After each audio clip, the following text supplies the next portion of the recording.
이제 거의 가나안의 모든 큰 적들을 여호수아하고 이스라엘이 다 무찔렀습니다. 그래서 이제 이스라엘이 가나안에 이제 정착해서 이제 살 수가 있게 되었는데요. 이제 남은 것은 어떤 일이었냐면은 이렇게 어렵게 해가지고 또 피를 흘리면서 전쟁을 통해 얻은 땅들을 배분하는 일이었습니다. 그래서 여호수아 13장부터는 이제 가나안의 땅을 배분하는 내용이 되겠는데요. 어떻게 보면 이 일이 지금도 우리가 읽은 그 말씀이 그 땅 이름이 많이 나오고 누구 이렇게 이름이 많이 나옵니다. 어떻게 보면은 이 말씀을 읽고 공부하는데 따분한 일이 될 수가 있어요. 하지만은 가만히 생각해 보면은 우리에게는 이게 따분한 일이 될 수가 있지만은 이거 뭐 이렇게 지명도 많이 나오고 이렇게 복잡한가라고 생각을 할 수가 있지만은 이 땅을 배분받아야 할 사람들에게는 이게 무척이나 중요한 일이었습니다. 이스라엘이 그랬죠. 가나안 땅을 얻기 위해서 열심히 전쟁을 했던 것이에요. 왜 그랬습니까? 이 땅을 소유하고 싶어서. 그래서 피까지 흘리면서 그렇게 전쟁을 했던 것입니다. 어쩌면은 바로 이 순간 우리가 지금 여호수아 13장부터 나오는 이 말씀 바로 이 순간을 위해서 그들이 그렇게 열심히 전쟁을 하지 않았는가. 애굽을 나온 일과 또 광야를 40년 동안 이렇게 지나온 일 바로 이 순간을 위해서 이 땅을 배분받아가지고 정착할 수 있도록 그것을 위해서 그들이 그렇게 했다는 것을 우리가 알 수가 있습니다. 어떻게 보면 이렇게 생각을 할 수가 있어요. 우리가 집을 사가지고 소유하고 있다면은, 그 절차가 굉장히 복잡하고, 뭐 돈을 모으는 일도 힘들 수가 있지만은, 그 땅이 내 거가 됐습니다 하고서, 그 사인이 들어간 증서를 받는 일. 바로 이게 여호수아 13장부터 나오는 일이 바로 그 일인 것입니다.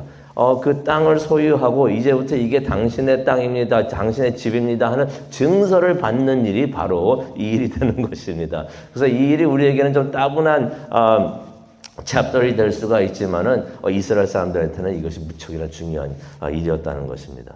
그런데 이제 하나님께서 가나안 땅을 배분하는 일을 여호수아에게 맡기십니다. 1절에 보니까 여호수아가 어느덧 나이가 많이 들었습니다. 우리가 정확히 여호수아의 나이를 알 수가 없지만은 한 100살쯤 되지 않았을까 그렇게 생각을 하는데요. 참고로 여호수아는 110살까지 살았어요. 그게 24장 29절에 나옵니다. 또 갈렙은 이 당시에 그 여호수아 13장부터 나오는 그 땅을 배분하는 그 당시에 갈렙은 기억하시죠? 여호수아하고 갈렙 기억하시는데 그 갈렙은 당시에 85살이었다는 것을 우리가 보는데요. 왜냐면 14장 10절에 나옵니다. 85살이었다고. 그래서 이제 여호수아는 한 100살 정도 되지 않았을까 우리가 짐작을 해 볼 수가 있는데요.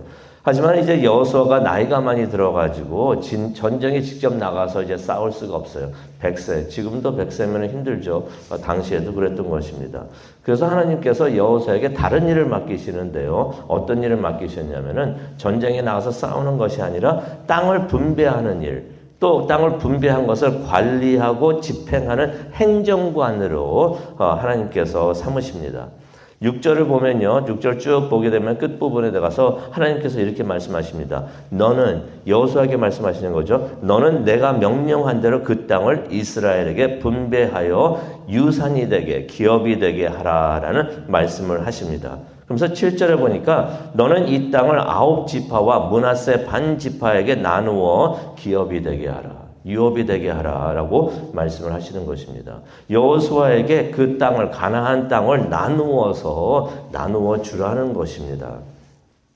그러면서 이제 8절 이후에 나오는 말씀을 우리가 보게 되면요. 하나님께서 요단강 동쪽에 있는 땅에 대해서 이제 말씀을 하십니다. 요단강이 있는데 그 동쪽을 말씀하시는데요. 요단강 동쪽은 어떤 땅을 의미하냐면은 그 기억하십니까?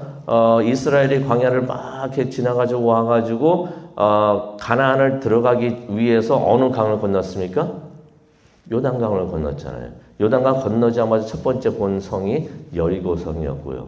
그러니 그 강을 건너기 전의 땅이라고 하는 것은 그 땅은 가나안 땅이 아닌 것이에요.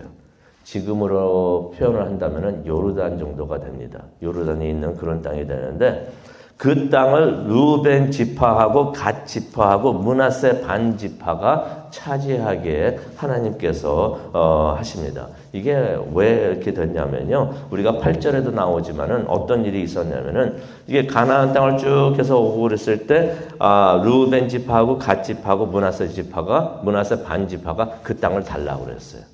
우리는 가나안에 안 들어가도 되니까 이 땅을 주십시오. 왜냐하면 그 땅에 보니까 가축을 기르기에 너무나 좋았던 땅이었던 것이에요. 그래서 우리 가나안 안 갈 테니까 가나안은 당신들 나머지 지파가 알아서 가져가고 이 땅 가나안 땅이 아니죠. 이 땅에 우리가 있겠습니다라고 말을 했고 그렇게 요구를 했고 모세는 그것을 허락을 했던 것입니다. 그러면서 이제 루벤 지파하고 갓 지파, 므낫세 반 지파들이 무슨 얘기를 했냐면요. 그냥 달라고 하면은 안 될 것 같으니까 대신 가나안에 들어가 가지고 가나안 땅들을 차지하는 거, 점령하는 거에는 우리도 동참을 하겠습니다. 우리가 다 돕겠지만은 우리는 그 땅에 남아 살지 않고 밖에 나와 가지고 가나안 밖에서 살겠습니다라고 약속을 했던 것입니다. 그래서 이제 루반 지파가 이제 배분받는 땅이 있는데요. 그 경계에 대해서 성경이 기록이 되어 있는데 여호수아 13장 15절부터 23절까지는 루벤 지파가 이제 배분받는 땅의 경계를 말하고 있습니다. 그 요단강 동쪽에 있는 쪽에서 남쪽 땅이 이제 루벤 지파가 차지하게 됩니다. 그 다음에 므낫세 반지파가 받을 땅은 북쪽입니다. 그게 29절에서 32절까지가 나오고요.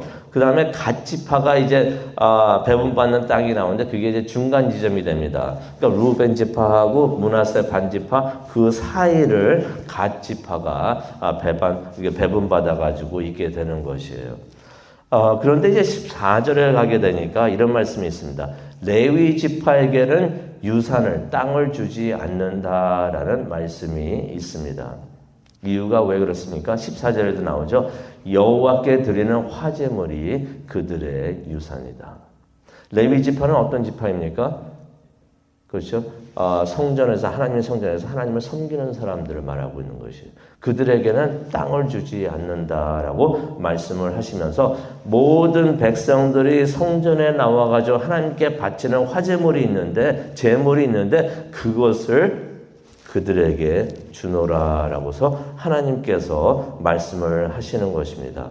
제사장들과 레위 지파가 살아갈 수 있는 방법은 백성들이 성전에 갖고 와서 바친 그 제물, 하나님께 바친 그 제물을 가지고 그들이 살게 하신다라고서 하나님께서 말씀을 하신 이유, 그렇게 말씀을 하신 것입니다. 근데 하나님께서 그렇게 말씀하신 이유가 있습니다. 왜냐하면 아까도 말씀드렸던 것처럼 레위 지파는 하나님을 섬기는 일을 맡았던 것이에요.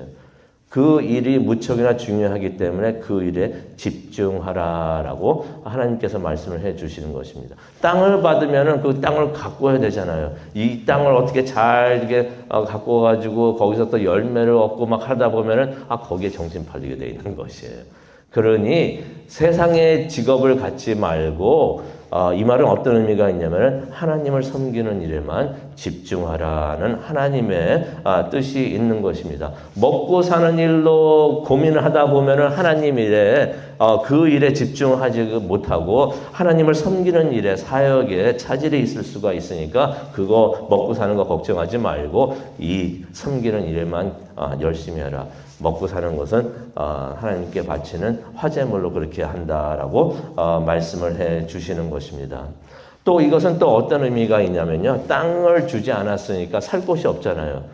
모든 지파 사람들 가운데 들어가서 살아라는 하나님의 뜻도 있는 것입니다. 그들과 떨어져서 사는 게 아니라 그들과 함께 들어가서 살면서 그들을 하나님께로 인도하고 하나님의 말씀을 전하고 그들을 하나님께로 인도하는 그런 일을 맡겨 주신 것입니다. 그러면서 이제 그것을 위해서 하나님께서 두 가지 유산을 레위 지파들에게 주시는데요. 14절에 나왔죠. 봉헌된 예물을 받게 해 주시고요. 또 마지막 절 33절에 보면은 이런 말씀이 되십니다. 하나님이 그들의 유산이 될 것이다. 우리 33절 한번 읽기를 원하는데요. 33절을 가시게 되면은 이런 말씀이 있습니다. 오직 레위 지파에게는 모세가 기업을 주지 아니하였으니 이는 그들에게 말씀하신 것과 같이 이스라엘의 하나님 여호와께서 그들의 기업이 되십니다. 유업이 되십니다. 무슨 말입니까? 하나님께서 유산이 되어주신다는 것이에요. 하나님께서 그 레위 지파들이 필요한 모든 것들을 하나님께서 직접 챙겨주신다는 것입니다. 너무나 감사한 말씀이 여기 있습니다. 그런데 한 가지 우리가 기억을 하고 그리고 이제 말씀을 마치고 이제 기도하는 시간을 가지려고 하는데요. 아까도 말씀드렸던 것처럼 루벤하고 갓하고 므낫세 반 지파가 가나안을 선택을 하지 않았던 것이에요. 가나안으로 이렇게 딱 오다 보니까 이 땅이 너무 좋아 보여요. 그래서 뭐라고 말을 합니까? 우리는 가나안에 들어가지 않고 이곳에 머물겠습니다. 라는 말을 합니다. 이전에 또 누가 그런 일을 했었죠? 아브라함과 롯하고 같이 가고 있을 때 롯이 봤을 때 저 땅이 좋아 보여서 저쪽에서 살겠습니다. 거기가 어디였습니까? 소돔하고 고모라였잖아요. 바로 그런 일을 루벤과 갓과 므낫세 반 지파가 했던 것입니다. 우리가 반드시 알아야 되는 것이 있는데요. 우리가 하나님은 이스라엘을 가나안에 보내시면서 뭐라고 그러셨습니까? 가나안 땅이 너희 땅이다 그러셨어요. 그게 하나님의 뜻이었던 것이에요. 우리가 하나님의 뜻에서 벗어나는 일. 지금 르우벤하고 갓하고 므낫세 반 지파가 뭘 했습니까? 하나님의 그 가나안 땅에서 벗어나는 곳에서 살겠다는 것이. 우리가 하나님의 뜻에서 벗어나는 일을 할 때는 하나님이 주시는 축복에서도 벗어나는 일이 되는 줄로 믿습니다. 그런 일이 일어나는데요. 르우벤하고 갓하고 므낫세가 우리는 가나안 밖에 있겠습니다 하더니 어떤 일이 일어나게 되냐면요. 나중에 보게 되면 역사를 보게 되면 이들이 이방인들하고 같이 섞여서 살아요. 같이 섞여서 살다 보니까 결혼도 그렇게 하고 그 후손들이 어떻게 됩니까? 하나님을 버리는 일이 생기게 되었다는 것입니다. 그래서 이 사람들이 이제는 이스라엘 사람인지 이방인인지 구분이 안 되게 그렇게 되고 영적으로 타락하는 일이 생기게 되는 것을 우리가 보게 됩니다. 오늘 이 말씀을 보면서 우리가 깨닫기를 원하는데요. 우리가 세상 안에 살고 있지만 세상 속에 들어가면 안 돼요. 그렇게 되면 우리가 세상과 타협하게 됩니다. 세상과 타협하게 되면은 지금은 우리가 몰라도 우리도 모르는 사이에 세속화되어 가지고 우리가 하나님을 버리고 영적으로 타락하는 일이 생기게 된다는 것을 우리가 깨닫게 됩니다. 우리가 세상 안에 살지만은 우리가 무엇이 되어야 됩니까? 세상의 빛과 소금이 되어야 돼요. 세상이 어두워지는데 우리도 빛을 잃어가지고 그러는 것이 아니라 빛과 소금이 되고 또 등불이 되어서 사람들이 하나님을 찾고 있을 때 진리의 빛이 여기 있습니다. 복음의 진리가 여기 있습니다. 라고서 소개할 수 있고 그들을 하나님께로 인도할 수 있는 우리 모두가 되기를 원합니다. 그렇게 우리가 제사장의 역할을 하기를 원합니다. 예수님, 성경에서도 신약에서도 그러잖아요. 우리가 제사장이라 했는데 우리가 그렇게 그런 일을 하면서 세상 속에서 살아갈 때 하나님께서 우리의 뒤를 챙겨주실 줄로 믿습니다. 우리가 믿고 우리 지역 사회에 하나님께서 이 지역에 우리를 보내주셨는데 이 지역 사회에서 빛과 소금이 되고 등대가 되는 우리 모두가 되고 시온 성결교가 되기를 간절히 축원합니다. 기도하시겠습니다. 사랑과 은혜가 충만하신 하나님 아버지 감사합니다. 여호수아 13장을 보면서 어떻게 보면 우리가 생각하기에 따분한 챕터이 될 수가 있지만은 이 일을 통해서 중요한 사실을 우리가 보게 됩니다. 르우벤과 갓과 므낫세가 가나안에 들어가지 않고 가나안 밖에 있었던 땅에 정착하는 것을 선택을 하였는데 하나님의 축복을 선택한 것이 아니라 세상을 선택한 것을 우리가 보게 됩니다. 하나님, 우리는 그렇지 않게 하여 주시옵소서. 하나님의 뜻을 선택하고 세상을 선택하지 않는 우리 모두가 되게 하여 주시옵소서. 그 하나님의 뜻 안에 거하면서 하나님께서 인도해 주시고 하나님께서 주신 축복을 누릴 수 있는 우리 모두가 되게 하여 주시옵소서. 그것을 위해서 기도하기를 원합니다. 이 시간 함께 하여 주시고 인도하여 주시옵소서. 감사합니다. 예수님의 이름으로 기도합니다. 아멘.